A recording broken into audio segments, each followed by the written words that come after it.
Мисалы азыр мектепке кирсеңиз, окуучулардан жөнөкөй эле сурайт, ким болгоңор келет десе, биз мурункудай Гагарин болбогубуз келет, же мугалим болбогубуз келет, же врач болбогубуз келет деп айтпайт. Мен паспорт алсам, Россияга кетем, же Америкага кетем деген сөзүн айтат да. Бул абдан коркунучтуу маселе. Бул бир. Экинчиден, сиз жогоруда баса белгилеп кеттиңиз, жана кароосуз калган же кыз келиндерибиз төрөп таштап кеткен балдар тууралуу да. 2010-жылы адашпасам 63 наристе бала Россияда калып кетип, аябай бир ушундай чоң ажиотаж болгон да. Бул кандай, бул эмнеге? Анан негизи эле мен айтат элем, мамлекет мындай маселени колго бекем алыш керек. Барган кыз келиндер биринчиден укук бузулуп, экинчиден ал жерде стихийный миграция кетип атат да. Там мисалы көп барып иштегенден кийин 1 жылдап иштеген топтогон айлыгын да ала албаган күндөр көп болду да.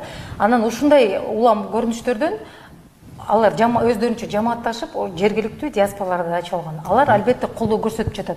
Бирок алар коомдук деңгээлде да алардын статусу таптакыр башка. Мамлекеттин кийлигишүүсү, мамлекеттин кепилдиги мына ушул негизги өзөктүү маселени чечмек. Бирок өкүнүчтүү бүгүнкү күндө дагы деле мындай мисалдар көп, кароосуз калган балдар көп, ошол жерде документи, ушул күнгө чейин документи жок мигранттарыбыз да көп.